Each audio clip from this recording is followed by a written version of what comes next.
This is me at age 7. And this is also me.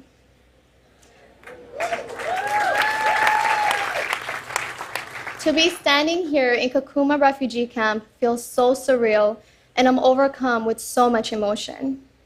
These very grounds are where I was born and spent the first 7 years of my life. I think many people are surprised to hear that I had a great upbringing here at Kakuma.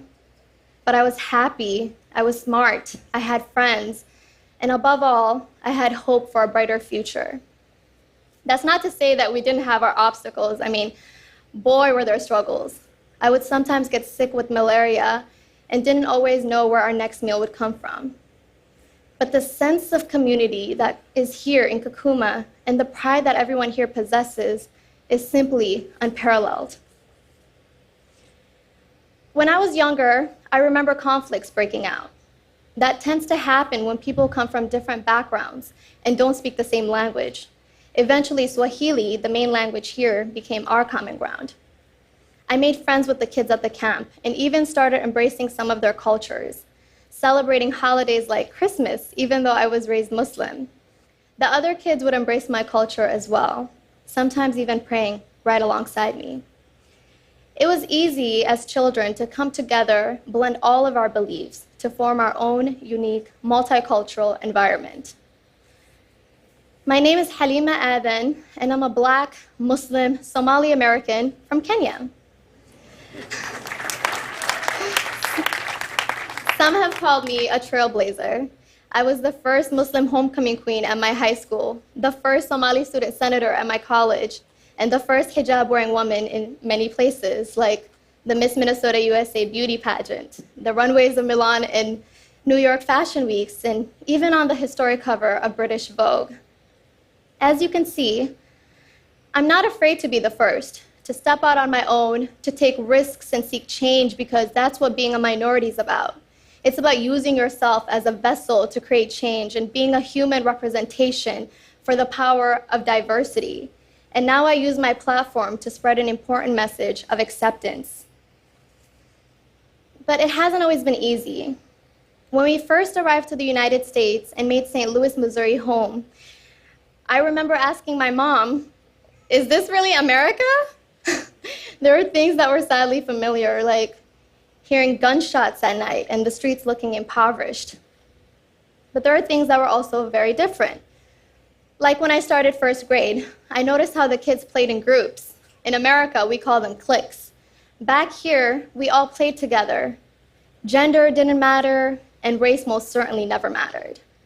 I remember asking myself, why don't they understand Swahili? Swahili is the language that brings people together. To make matters worse, the school I was enrolled in didn't have an English immersion program. So every day, I would get up, go to school, sit in my desk, and never learn a thing. This is when I started losing hope, and I wanted nothing more than return to Kakuma, a refugee camp. Soon my mother learned that many Somalis found refuge in a small town in Minnesota. So when I was 8, we moved to Minnesota. My life changed as I met other students who spoke Somali, attended a school that had an English immersion program, and found teachers that would go above and beyond, staying there after school hours and lunch breaks, dedicated to helping me find success in the classroom. Being a child refugee has taught me that one could be stripped of everything: food, shelter, clean drinking water, even friendship. But the one thing that no one could ever take away from you is your education. So I made studying my top priority and soon started flourishing within the classroom. As I grew older, I became more aware of others and how they viewed my race and background. Specifically, when I started wearing the headscarf known as a hijab. When I first started wearing it, I was excited. I remember admiring my mother's, and I wanted to emulate her beauty. But when I started middle school, the students teased me about not having hair, so to prove them wrong, I started showing them my hair. Something that goes against my beliefs, but something I felt pressured to do. I wanted so badly to fit in at the time.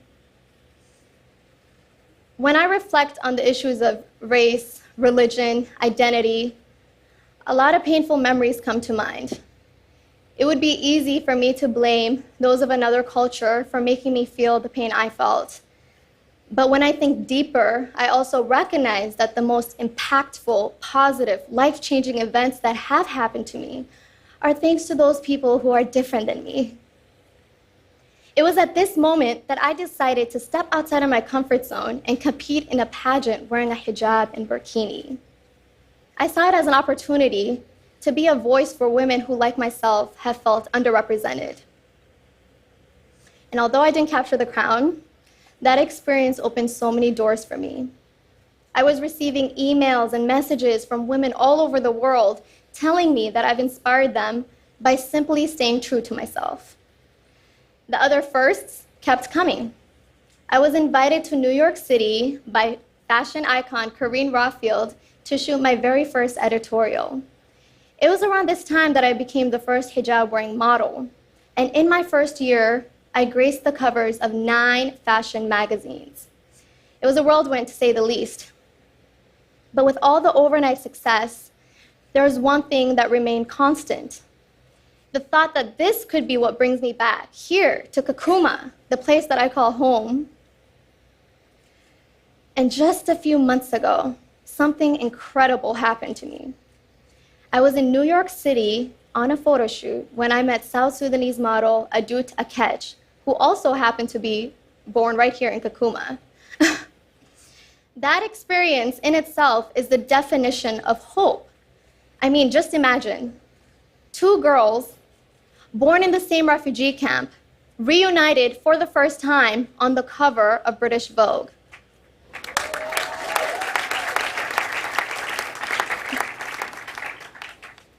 I was given the distinct pleasure of partnering up with UNICEF, knowing firsthand the work that they do for children in need. And I want you to remember that although the children here may be refugees, they are children. They deserve every opportunity to flourish, to hope, to dream, to be successful. My story began right here in Kakuma refugee camp, a place of hope. Thank you.